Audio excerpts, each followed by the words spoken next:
Bonjour à toutes et à tous, aujourd'hui on se retrouve pour ma deuxième vidéo sur cette chaîne YouTube. Cette deuxième vidéo, ce sera une vidéo, donc, comme vous l'avez vu dans le titre, d'avant-match, concernant le match de demain soir entre le PSG et Aston Villa. Pour ce match, je vais d'abord commencer par dire les trois derniers scores et les trois derniers résultats qu'il y a eu entre les deux équipes. Ensuite, on enchaînera avec les points notables pour les deux équipes. On verra ensuite leurs points forts et les points faibles des deux équipes. Puis, on finira avec la composition d'équipe et mon pronostic final sur ce que je pense, sur ce qui peut se passer sur ce match aller. Sans plus tarder, place à la vidéo, c'est parti maintenant. Vous avez ou pas? Même ici, en fait, il y a écrit Paris. Voilà, pour ceux qui se demandent, je sais pas s'il y en a qui se posaient la question. C'est pas juste PSG ici. Il est même là, il est partout là sur la vidéo, de toute façon, vous voyez. Mais voilà, là aussi, c'est écrit Paris. Pour ceux qui se posaient la question, s'il y en a... S'il n'y en a pas, bon, passez à la suite de la vidéo, je vous mettrai un lien, enfin un timecode, comme ça vous ne vous cassez pas la tête à vous dire en fait là, ok, il se disait ça. Je crois que le timecode c'est là, hein. Non. Je sais même plus, de toute façon là il y a ça. Bref, passez à la suite de la vidéo tranquillement.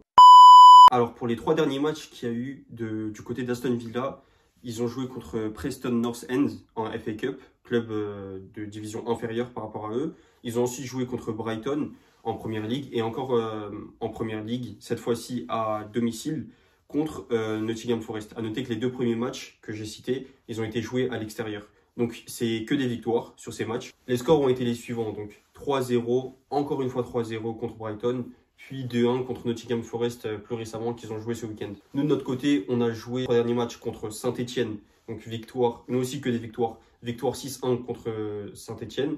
Victoire en Coupe de France demi-finale contre Dunkerque, 4-2. Et là, plus récemment, contre Angers, là où j'avais fait la vidéo. N'hésitez pas à la voir si vous ne l'avez pas encore vue. 1-0 à domicile pour fêter le titre de champion de France. Aussi, petit point qui peut peut-être avoir son importance par rapport à la fatigue des équipes. Il faut noter que nous, on a joué à 17h pour ce week-end et eux, ils ont joué à 18h30 à Aston Villa. Donc peut-être que ça aura un petit impact sur le match en fonction de la récupération, leur énergie, leur situation et leur état physique. Donc peut-être que ça aura un impact sur leur état physique au moment de débuter le match, pour certains joueurs qui ont un peu plus joué ou pas. À voir aussi en fonction d'Unai Emery s'il fait tourner son équipe ou pas pour ça, mais je vous montrerai juste après la composition d'équipe. Donc pour les points notables des deux équipes. Alors là, je vais vous lire les statistiques. Le PSG, on est sur une série de 6 victoires, toutes compétitions confondues. Donc au moins sur les 6 derniers matchs, en tout cas, on a fait au moins un but à chaque fois. Sachant que le dernier match, c'était une défaite contre Liverpool, justement. En moyenne, cette saison, quand on joue à domicile, on marque 2 buts. Il y a aussi une autre stat qui est intéressante, la dernière que j'avais notée côté PSG, dans les points notables, c'est que lorsqu'on met le premier but dans un match, dans 78% des cas, on gagne à la fin. On est victorieux du match. Donc là, je me dis... Ça, c'est une stat qui peut être intéressante. Ça veut dire, si on marque vite, si on marque en premier, peut-être que ça peut jouer pour après. Concernant Aston Villa, eux, de leur côté, ils sont sur une série de 7 victoires d'affilée, toutes compétitions confondues. Également, ils ont un but sur leurs 12 derniers matchs. C'est-à-dire que même lorsqu'ils perdent, ils arrivent néanmoins à marquer. Sachant que sur ces 7 victoires d'affilée, il y a 4 victoires qui ont été à l'extérieur. Et c'est pas rien. On sait que là, ils vont jouer contre nous à l'extérieur. Donc, c'est un point qui a son importance. En moyenne, cette saison, ils mettent un but à l'extérieur. Et lorsqu'ils mettent le premier but, eux, de leur côté, ils ont 86% de victoires. C'est quand même 8% de plus que nous. On passe maintenant aux points forts et points faibles des deux équipes. On va commencer par le PSG. Et ce que je me suis noté de notre côté, c'est plutôt les cadres qui répondent présent. Ça veut dire que jusqu'ici, je trouve qu'on a répondu présent. Tous les joueurs importants, que ce soit Pacho, Hakimi, je pense sur cette saison uniquement. Je sais que Pacho, c'est pas encore un cadre à définir. Mais à court terme, c'en est un et on ne peut pas dire le contraire sur cette saison. En tout cas, eux, ils répondent tous présents. Il n'y a que Marquinhos qui sera absent, donc je ne peux pas le compter. Mais même lui a répondu présent sur tous les matchs qu'il y a eu jusqu'ici. Sûrement, il le fera aussi au match retour lorsqu'il jouera, puisqu'il va certainement jouer. Mais pour l'instant, ils ont tous répondu présent. Et pourquoi pas même, par exemple, un joueur comme Vitinha, qui aura son importance dans ce match, c'est sûr. Mais il pourra même marquer enfin un but et être aussi décisif qu'il a été l'an passé en Ligue des Champions. Moi, je me dis pourquoi pas. C'est peut-être son moment après tout parce que vraiment, on sent qu'il le cherche ce but, même contre Angers, comme je l'avais évoqué. Il tente des buts, à chaque fois, il en est pas loin. C'est pas forcément lui le fautif.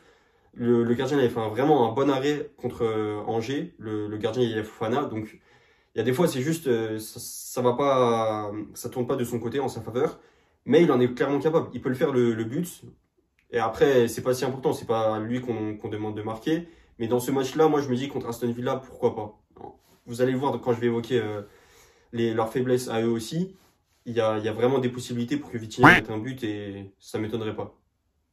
Et ça m'étonnerait pas que ça vienne de lui, justement, quand on sait comment Aston Villa joue et comment il peut avoir de l'espace. En autre point fort, bah, ça va dans le même sens que les cadres aussi. Je dirais c'est le collectif qui est très bon et justement qui va dans le même sens. Ça veut dire qu'il n'y a pas un joueur qui est plus en méforme ou qui plombe le groupe, l'équipe. En tout cas, je trouve ceux qui n'étaient pas assez présents, ceux qu'on ne voyait pas assez, ils ont été sortis en mercato d'hiver, comme Marco Asensio, Skriniar ou d'autres. Et ceux qui étaient vraiment concernés, qui étaient impliqués, même ceux qui ne jouent pas, je pense par exemple à Arnaud Tenos, vraiment je l'évoque parce qu'il est important ce joueur dans le collectif, bah, on sent qu'ils vraiment ils apportent et qu'ils sont là pour encourager l'équipe, pour aider les autres. Peut-être même pas forcément donner des conseils, mais au moins pour la bonne ambiance du vestiaire, des joueurs comme lui ou Kimpembe ou encore d'autres, je trouve qu'ils ont leur importance et ils ne plombent pas l'équipe et leur ego ne prend pas le dessus sur l'équipe, sur les importances, sur nos ambitions sportives. Non, ils se disent d'abord que, ok, si l'équipe gagne, c'est comme si eux gagnaient parce qu'ils y contribuent, donc ils laissent faire. Pareil, par exemple, je pense à Savonov qui, en début de saison, avait dit qu'il venait pas pour être numéro 2. Et on voit qu'au fil du temps, ça reste quand même le numéro 2 ou numéro 1 bis, mais c'est clairement Savonov, Donnarumma, pardon, qui est le titulaire. Et il pourrait plomber l'équipe, il pourrait faire des problèmes et tout d'ego en se disant bah moi je suis venu pour être numéro 1, on me laisse pas ma place, grâce à moi on pourrait gagner la Ligue des Champions, j'invente. Mais il fait pas ça et justement il laisse l'effectif au-dessus de lui, le collectif au-dessus. Et je pense qu'il se dit que c'est le plus important et que au final déjà il aura son temps au bout d'un moment, son heure viendra. Et il a déjà joué cette saison, il a fait peut-être une dizaine de matchs, c'est pas rien non plus pour un numéro 2, ça reste pas mal. La plupart des numéros 2, peut-être que dans les saisons, il joue 5 matchs grand max. Alors que lui, il joue clairement, alors que malgré qu'il est Donnarumma, même si c'est vrai justement, les moments où Donnarumma a sous-performé, on lui a laissé sa chance. On lui a laissé sa chance contre le Bayern. Certes, il est en train de découvrir, mais s'il veut prouver que c'est clairement un grand gardien, c'est dans ce genre de moment qu'on attend Savonov. Donc voilà, on se dit que malgré tout, malgré ses performances à lui ou celles de Donnarumma, il pourrait plomber l'équipe et il pourrait se dire que son temps de jeu à lui, comment on le traite lui, c'est plus important que toute autre chose. Sauf que non, je pense qu'il se dit, voilà, c'est le club compte et c'est un exemple parmi d'autres, vous avez compris dans l'idée, mais ce que je veux dire, c'est que justement, tout le monde pousse dans le même sens. Et ceux qui poussaient pas dans le même sens, les Skriniar, Kolo Muani, ou qui avaient juste des problèmes, on n'arrivait pas à bien les intégrer au jeu, bah, on les a retirés en hiver. Donc ça, c'est parfait là-dessus, rien à dire encore une fois. Luis Enrique, il gère très bien son équipe. Un dernier point côté PSG que je voudrais évoquer, ça peut être justement une faiblesse, c'est la concentration et l'envie, la motivation qu'on a de jouer contre Aston Villa. Ok, ça reste la Ligue des Champions, ok, c'est un quart de finale, ok, potentiellement on va affronter le Real ou Arsenal en demi-finale, mais je ne sais pas si c'est comme en Coupe de France. Encore une fois, peut-être que c'est de mon côté, mais je me pose la question, est-ce que les joueurs ils vont être complètement motivés parce que c'est Aston Villa? Est-ce qu'ils vont pas se dire, ok, encore une fois, parce que c'est Aston Villa, on va être plus fort qu'eux, on va les écraser, donc on va jouer en pantoufle? Je sais pas. En tout cas, je me pose la question et j'aimerais pas que ça soit le cas, mais c'est possible que ça vienne de certains joueurs et à voir de toute façon. Mais c'est pour ça que je pense que ce match, ce sera, en tout cas de notre côté, beaucoup plus un effort mental que physique à fournir, même si ça reste une équipe de première ligue, j'oublie pas l'intensité qu'il y a là-bas, le pressing, tout ça. Mais je pense que quand même, nous, ça va se jouer là-dessus, parce que honnêtement, j'ai regardé un peu les derniers matchs de Aston Villa, j'ai regardé un peu les résumés, tout ça. Je pense pas que ça soit une équipe qui soit aussi forte que le PSG. Je dis même pas plus forte, mais au moins à notre niveau. Donc, si on les prend de haut, c'est normal, mais il ne faut pas non plus leur manquer de respect. Leur manquer de respect, ce serait se prendre justement ce premier but, ce serait ne pas assez défendre, ne pas être assez impliqué, faire tourner le ballon juste pour faire tourner le ballon. Non, le but, si on les respecte, le mieux, c'est de mettre le maximum de buts possible. Je dis pas qu'on va quand même leur mettre 5 buts, mais je pense qu'on est capable de leur en mettre, allez, 2, 3, si ce n'est un peu plus. Mais en tout cas, mettre qu'un seul but contre Aston Villa, même gagner 1-0, personnellement, ça n'irait pas. Sachant qu'également, il y a le match retour qui se joue chez eux. Mettre un seul but à domicile devant tes supporters, c'est pas possible. C'est pas possible. En Ligue des Champions, moi, j'accepterais pas ça. Ce serait inadmissible. Après, ça dépend. Peut-être en fonction du match, je dirais autre chose. Mais là, je vous parle avant le match. Si juste on fait tourner le ballon et qu'on est clairement en train de dominer, on gagne juste 1-0, sachant que je pense pas qu'ils vont mettre le bus. Eux, ils vont aussi essayer de jouer. À mon avis, c'est clairement possible. C'est pas insurmontable pour le PSG. Ce genre de match contre Aston Villa, je le répète encore une fois, c'est important de le dire. Ça peut être quelque chose de bien parce qu'on se dit, ok, on est clairement favori par rapport à eux, et ce qui est vrai. Mais en même temps, faut pas se dire, ok, c'est juste Aston Villa, donc on va clairement gagner et on verra ensuite pour Arsenal ou le Real, là qui sont des équipes de notre standing, là on va commencer à mettre le niveau. Non, moi c'est dès maintenant que je veux. Et je sais que jusqu'ici, on l'a fait, on n'a pas sous-estimé d'équipe, mais j'ai l'impression que ça peut être le cas et ça me peinerait de voir ça. J'ai pas envie, ce serait trop dommage. Donc je me dis, là, il faut leur en mettre le plus possible. 2, 3, 4 pour prendre un sérieux avantage. Et comme ça, quand on joue chez eux, même si aller là, peut-être que le match sera plus difficile, au moins on aura fait ce qu'il faut au match aller. Donc c'est dès maintenant en fait qu'il faut entamer, c'est dès maintenant qu'il faut appuyer sur le champignon, se dire ok là on est capable de le faire et même montrer aux autres équipes qui sont en train de jouer, qui quand ils affronteront le PSG, se dire ok il faut faire attention à cette équipe, elle est très forte, ils le savent déjà vu ce qu'on a fait contre Liverpool, mais là ils le verront encore plus, que ce soit le Real, Arsenal comme j'ai dit ou même les autres équipes, Bayern, Barcelone, tout ça, ça leur fera quelque chose. Cette impression je trouve qu'elle est importante même si ça reste que Aston Villa. Ça reste un quart de finale. Et le quart de finale, il ne faut pas l'oublier, c'est encore plus important que jouer Aston Villa ou non. Pour les points forts de Aston Villa, points forts et points faibles, j'ai relevé certains trucs. Je dirais que déjà, principalement, comme on le sait, il y a le fait que le coach, on le connaisse et qu'il nous connaisse très bien, Unai Emery. Il a entraîné chez nous de 2016 à 2018, ça n'est pas rien. Et également leur attaque. Leur attaque, composée du trio offensif, surtout de la doublette Asensio-Rashford qui est venu en hiver. Mais il y a aussi Morgan Rogers, il faudra faire attention à lui, Oli Watkins, Léon Bailey il est blessé et Daniel Malen il ne peut pas jouer en Ligue des Champions, ils ne l'ont pas inscrit sur la liste. Mais il faudra quand même faire attention à ce trio, ce quatuor, parce que même les entrants ils peuvent faire mal. Donc là-dessus, je trouve qu'il faudra être vigilant et pas uniquement à Asensio, pas uniquement à Rashford. C'est toute l'équipe qui peut faire mal. Et par rapport aux autres forces, justement, je trouve qu'ils sont très forts en contre-attaque ou en transition offensive. Ça peut venir surtout de leurs latéraux qui sont de très bons passeurs. Également du milieu de terrain, Yuri Tielemans. Mais Luka Digne ou Cash, ils peuvent aussi nous faire mal. Donc je pense que c'est peut-être leur plus grosse force en vérité. Et ça peut venir de là surtout parce que c'est eux qui amènent l'occasion, c'est eux qui créent la passe. Mathieu Cash et Luka Digne, ils peuvent vraiment à eux seuls changer la donne du match. Sinon, on n'est pas assez vigilant, sinon on ne fait pas assez attention. Et surtout, ça peut venir de eux, parce que nous, nos défenseurs à nous, nos latéraux, ils montent beaucoup. Donc eux auront plus d'espace. Même si nos ailiers défendent, ça c'est quelque chose de très bien pour nous. Quand même, il faudra faire attention. Il ne faut pas rester là et se dire, ok, juste on presse leurs défenseurs, on les bloque, et après la circulation du ballon ne se fait plus. Non. Même si c'est nous qui aurons principalement le ballon, certes, dans ce match, je pense, bah, quand même, il faudra faire attention à eux pour gagner sur tous les niveaux ce match en fait. C'est pas possible de uniquement le faire sur les latéraux ou sur leur milieu de terrain. Surtout leurs attaquants, je pense que ça va être difficile de faire on va dire un jeu anti-Rashford, anti-Asensio et tout. On n'en est pas là non plus, c'est pas les meilleurs joueurs du monde. Mais il faudra faire attention, ils sont tous forts. Il ne faut pas douter d'un seul. C'est pas parce que Watkins marque moins ces derniers temps qu'il faudra se dire ok c'est bon, lui ça va le faire. Faut pas oublier que sur cette saison, ça reste quand même leur meilleur buteur, toute compétition confondue. Il est à 13 buts, c'est pas rien. Il a aussi fait un très bel Euro l'été passé.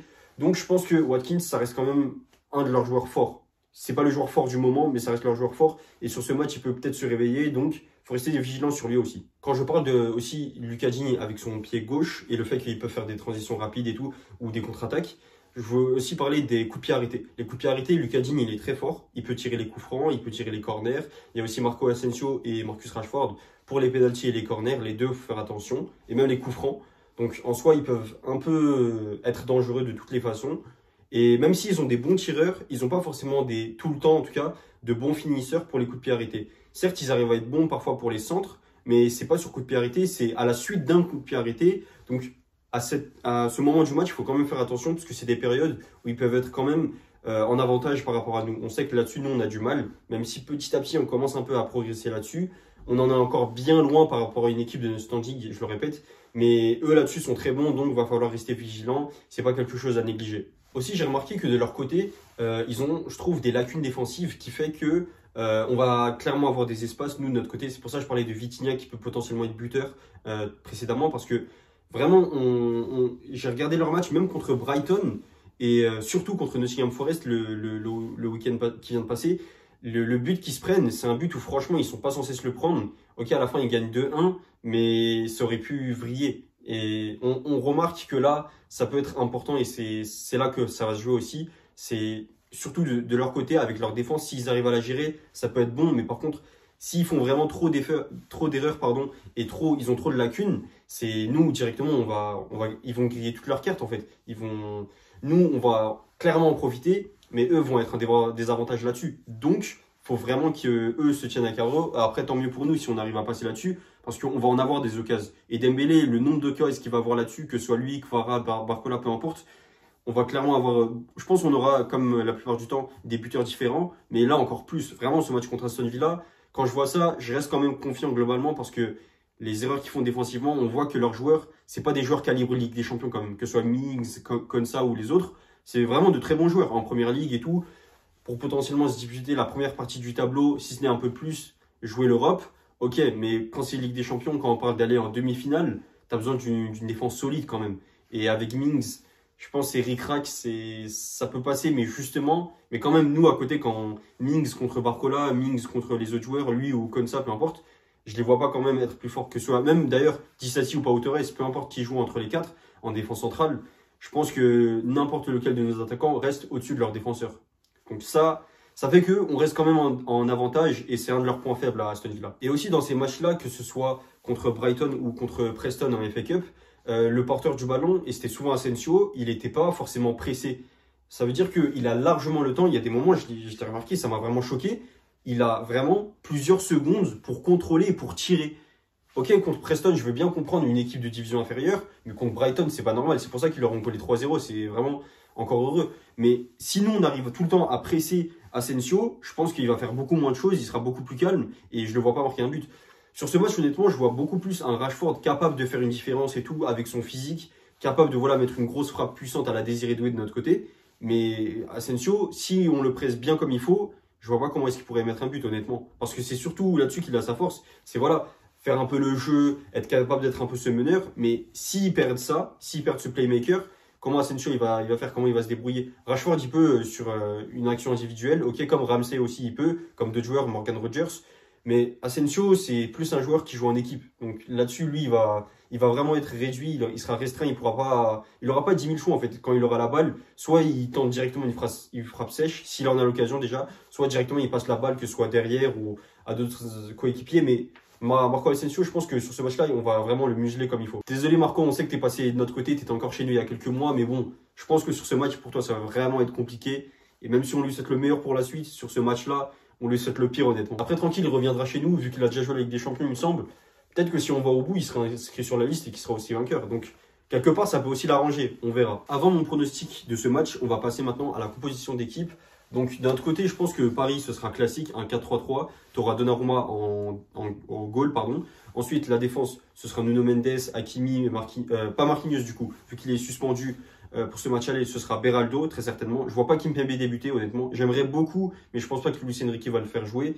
Et j'y ai pensé, je pense que maximum, il commencera à jouer à partir de la 60e, si Luis Enrique il est gentil avec lui. Allez, peut-être la mi-temps si on est un peu optimiste, mais je le vois pas débuter, même si j'aimerais. Et à côté de lui, je vois Pacho, donc. Au milieu de terrain, ce sera donc Fabian Ruiz, Vitinha et Joao Neves. Et ensuite, en attaque, je vois bien Barcola débuter à gauche. Ensuite, à droite, Kvara, puis Dembélé en neuf. Dembélé, ça bouge pas, je pense qu'il sera clairement titulaire. Mais Kvara et Barcola, comme ils l'ont fait au dernier match contre Angers, peut-être qu'ils inverseront à un certain moment et que l'un passera ailier gauche pendant que l'autre passera ailier droit. Là-dessus, ça peut un peu permuter, il peut y avoir un peu des changements, mais voilà, je pense que le trio d'attaque, ce sera ça. Concernant le milieu de terrain, je pense que c'est le plus approprié et celui qui est le plus en forme actuellement de mettre João Neves, Vitinha et Fabian Ruiz. Parce que on peut mettre, allez, peut-être Warren Zaïre-Emery, sauf que lui, actuellement, je trouve qu'il sous-performe un peu, peut-être depuis sa blessure à la cheville et tout, avec l'équipe de France en sélection nationale. Il a eu un peu de mal, donc il se dit que, je sais pas, peut-être il a un autre problème, mais il est un peu en deçà de ce qu'il fait habituellement Warren Zaïre-Emery. Sinon, Désiré Doué, honnêtement, on sait qu'il est très bon, il est très fort. Il pourrait jouer honnêtement en milieu de terrain, il n'y a pas à dire, il a sa place clairement, même en attaque, à la place de Barcola clairement. Mais je pense que Luis Enrique, il va préférer mettre Désiré Doué en remplaçant, comme ça il rentre en tant que super sub et il pourra faire la diff si jamais il y a besoin de tuer le match ou de débloquer le compteur si on a toujours 0-0 à la mi-temps. Mais même si je ne vois pas rester à 0-0 à la mi-temps, mais si allez, ça arrivait, Désiré Doué à ce moment-là, il peut apporter clairement un peu de fraîcheur. Et Barcola, je me dis que vu que c'est le match aller, qu'on est à domicile et qu'habituellement il est très bon, pourquoi pas lui laisser sa chance, même s'il est un peu moins bon ces derniers matchs, ces dernières semaines. Je me dis, là, il peut quand même faire la diff. Ça peut être vraiment... Je sens que là, ça peut être son match pour enfin se réveiller. Depuis le début de saison où il était très fort, là, il peut revenir enfin à un niveau où il recommence à stater. Parce que j'ai l'impression que, encore une fois, il est un peu en dessous de l'équipe, mais qu'il arrive toujours, d'une façon ou d'une autre, à se faire remarquer pour continuer à jouer le match d'après. Et il est très bon, Barcola, il n'y a pas à dire. Sauf que moi, j'en attends encore plus de ce joueur. Je me dis, la saison dernière, ok, c'était la saison de la révélation. Avec nous. En tout cas, là, cette saison, ça doit être la saison de la confirmation. Même si on regarde ses stats, d'accord, il est très très bon, mais j'en attends encore un petit peu plus. Et là, je me dis sur ce match, pourquoi pas un but ou une passe D, ou en tout cas, au moins qu'il apporte sur le but, qui contribue à un but. Peu importe qu'on en mette un ou deux, qui soit là en tout cas. Je veux que Barcola, on le remarque sur ce match.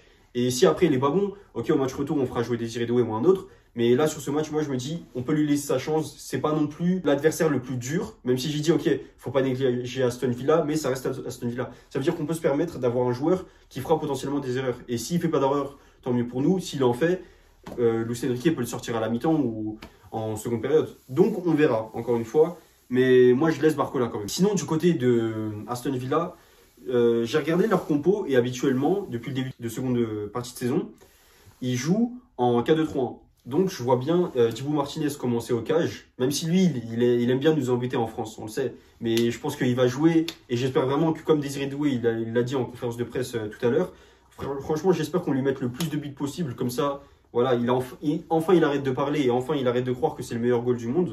Ensuite, en défense, je pense que là, ce sera un peu différent. Il y aura Lucas Digne à gauche, défense centrale gauche, ce sera certainement Disasi qui va débuter. Puis, je vois soit Mings, soit Konsa, soit peut-être Pau Torres commencer, mais je pense pas, qui mettrait en tout cas ces deux gauchers-là. Peut-être que ce sera Mings. Mais si c'est pas, si c'est Mings qui commence, Konsa peut-être qu'il décalera à droite et peut-être que Mathieu Cash ne jouera pas. Mais si c'est le cas, le plus logique que je pense honnêtement, ce sera de mettre Konsa en défense centrale et Cash à droite parce que je pense qu'il prendra quand même le risque de jouer et pas avoir le joueur le plus défensif possible en latéral et qu'il essaiera de faire le jeu Unai Emery. Donc là-dessus, je pense qu'il se permettra le risque. Et s'il faut, de toute façon, il pourra changer pendant le match et mettre Mings et comme ça qui coulisse sur le côté droit. Ensuite, pour les deux numéros 6, je vois Camara débuter. Bouba Camara, l'ex-joueur de Marseille, et Youri Tielemans avec lui. Donc un joueur un peu plus défensif et un joueur qui est là un peu en tant que playmaker, qui est surtout un passeur relayeur. Et en attaque, avant de passer au numéro 9, je vois bien... peu importe, encore une fois, ils peuvent permuter, mais je pense plutôt Rashford à gauche, Morgan Rogers à droite, Marco Asensio un peu excentré qui cette fois descend en numéro 10 et en numéro 9, comme je l'ai dit précédemment, leur meilleur buteur, Oli Watkins qui va débuter.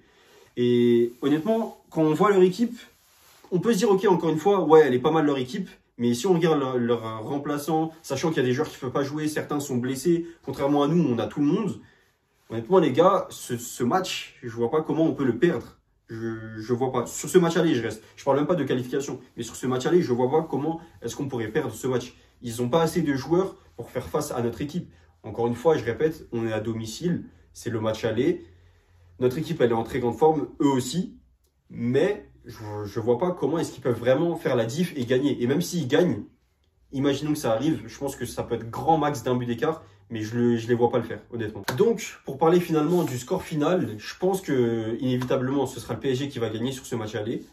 Et le score, j'y ai pensé, comme on voit que justement, il marque très souvent des buts, je l'ai dit dans les points notables, dans les statistiques, ils sont très bons. Ok, faut pas se fier que aux stats, ça c'est vrai, mais je les vois quand même être capables de mettre un but, mais je les vois pas gagner, honnêtement. Donc, je pense que le score final, ça sera peut-être un 2-1, 3-1. J'espère que ce sera 3-1, mais voilà. Si honnêtement, on se prend un but sur ce match-là, je leur en voudrais pas à l'équipe, c'est pas grave si on fait pas un clean sheet là-dessus. Même si on attend Donnarumma. Si c'est une bourde, j'accepte pas. Sinon, si c'est un but que eux arrivent à mener en contre-attaque, ok, là, ce sera une erreur collective et j'en voudrais pas à Donnarumma spécifiquement.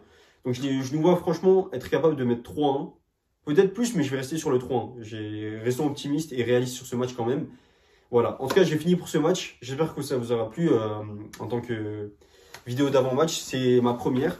Et dites-moi si pour les prochaines, vous voulez aussi des images. Comme ça, j'essaye de montrer un peu plus et plus illustrer quand je parle, on va dire, de tactique. Parce que je mets des images, ok, certaines, mais là, avec si je vous montre directement de quel moment je parle quand je parle des contre-attaques, je vais essayer d'en mettre certaines, honnêtement. Par exemple, là, je vais essayer de vous en mettre une pendant que j'y pense. Celle de Morgan Rogers, il me semble, c'est soit un fake-up, soit c'était contre Nottingham, qui fait une passe de sa moitié de surface à Rashford qui marque alors qu'il y a les cages sont désertées quasiment. Mais sinon, j'en vois pas d'autres. Et qu'est-ce que je voulais dire? Ouais, tac, tac, vu que c'est la fin.